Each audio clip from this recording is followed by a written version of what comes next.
Kapag sinabing strawberry, ano ang unang lugar na papasok sa isip mo? Malamang Baguio or La Trinidad. Tama ba? Kung yun nga, di ka nag-iisa. Ang strawberries kasi ay naging icon na ng mga destinations na to na kilala sa strawberry picking at paggawa ng strawberry jams at kung ano-anong strawberry products. Pero alam nyo ba na ma-enjoy nyo rin ang mga ito nang hindi mo kailangang masyadong lumayo sa Maynila?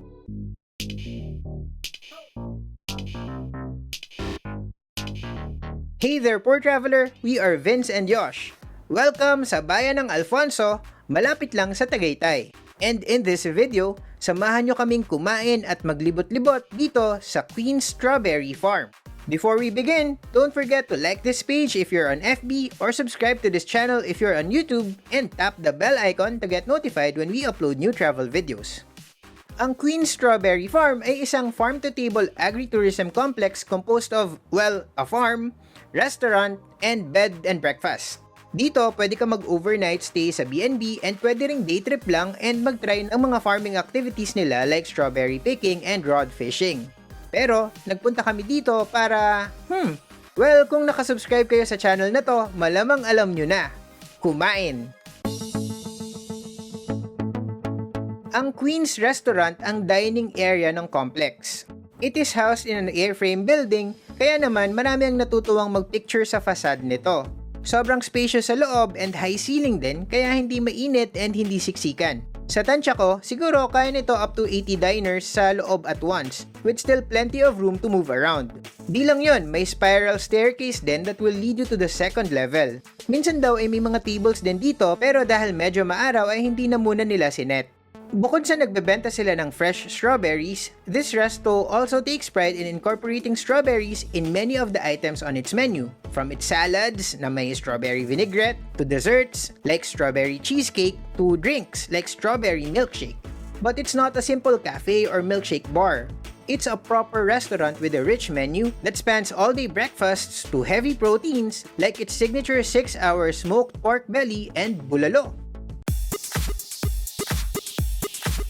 Queen Strawberry Farm is located in Alfonso, Cavite.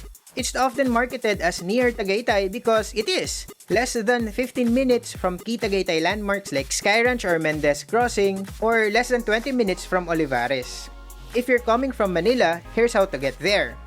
Kung may sarili kang sasakyan, you can take SLEX or Cavitex and stay on the main road until you reach Tagaytay-Nasugbu Highway. You need to turn right sa narrow road na to just before you reach Splendido Taal or Shell. Drive straight until you reach Queen Strawberry Farm. Better yet, just use Google Maps or Waze app for the exact directions and to see the current traffic situation. Kung magpa-public transportation ka naman, punta ka lang sa Parañaque Integrated Terminal Exchange or PTEX. From there, board a bus bound for Tagaytay or Nasugbu. Alight at Shell Station across Splendido Taal. There's a tricycle terminal on the side of the road and kontratahin mo lang yung isa na dalhin ka sa Queen Strawberry Farm. Malapit na lang yon from there. Malaki naman ang parking area nila pero slots can easily be filled during weekends and holidays. Nasa looban pa ang restaurant. Sa pagpasok mo ng complex, daan ka muna dito sa bake shop na to kung saan naka-station ang guard na kukunin ang temperature mo. You'll also need to accomplish the contact tracing form. You can do it online or pwede ka rin mag-fill out ng physical copy. Once done, dire-diretso lang ang lakad and matutumbok mo ang A-frame building na to fronted by a small fish pond. Pasok ka lang sa loob and kung wala pang available na table, magpalista ka muna and proceed sa waiting area. Ito naman yung operating hours. Remember, the opening schedule might change so it's best to check the official Facebook page or contact the management for the latest update before going. Kailan okay pumunta? Weekdays para iwas sa maraming tao and iwas traffic sa Tagaytay. If you can't help visiting on a weekend or holiday, basta agahan nyo na lang. Kami, we went on a Sunday during lunchtime but surprisingly, hindi naman ganon kadami ang tao. That or they just did a good job placing guests strategically so social distancing could still be observed. Kailangan bang magpa-reserve muna?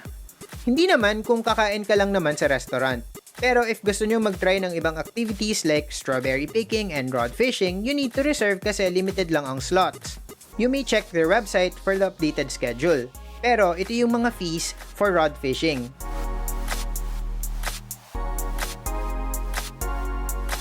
If you want to stay overnight at the farm and avail of their bed and breakfast service, you need to book in advance to secure one of the 2 rooms.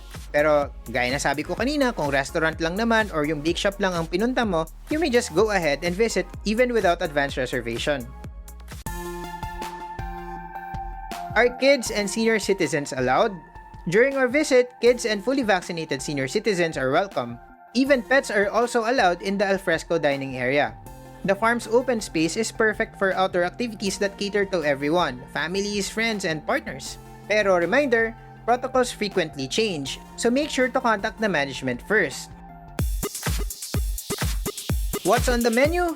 We only came here for lunch kaya hindi na namin tinry ang ibang activities. And we wanted to have a taste of much of what they had to offer, so our team ordered all the best sellers na highlighted pink sa menu. Unang dumating ang queen salad, composed mainly of greens like romaine lettuce and arugula, topped with carrots, bacon, and strawberries, dressed with Parmesan cheese and strawberry vinaigrette, one of their signature products. On a fruity side, sweet yung vinaigrette niya. May asim din. Masarap siya sa salad. Hati ang opinyon ng grupo namin sa vinaigrette, but we all agreed that the ingredients were all fresh, crunchy, and tasty. We could tell that the greens were homegrown. Kahit yung dalawa sa mga kasama ko na hindi masyadong mahilig sa gulay ay na-enjoy ito. Sumunod yung crispy pork sisig, made of grilled pork mixed with onions and topped with red and green chili and chicharon, served on a hot plate. Taste-wise, it has all the flavors of the traditional sisig, but texture-wise, it's a wee bit different because of the cut of the meat. This uses pork cheeks and belly na mas pino ang pagka-breakdown, closer to ground than chopped. So it felt different in the mouth texturally but still tasted close to yung nakagawian nating sisig. Pinakamalaki sa lahat ng sinerve ay ang Queen's Pork Belly Platter, which was smoked for 6 hours tapos sinamahan ng smoked Hungarian sausage and sauteed veggies, good for 4 to 5 persons.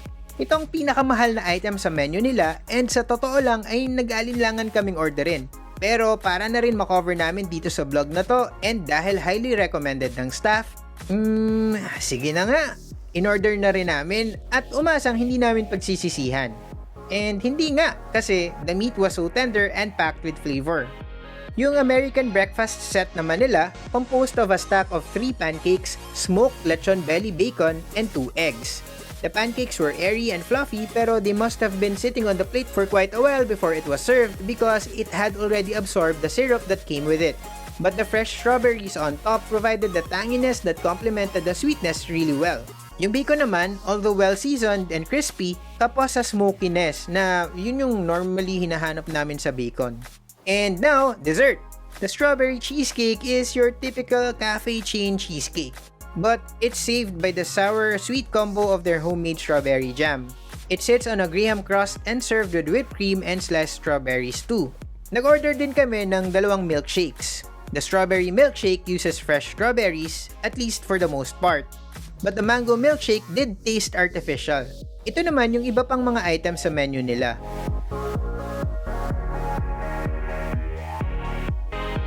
For the full menu, we have a written version of this guide on our website www.thepoortraveler.net or check out the link in the description.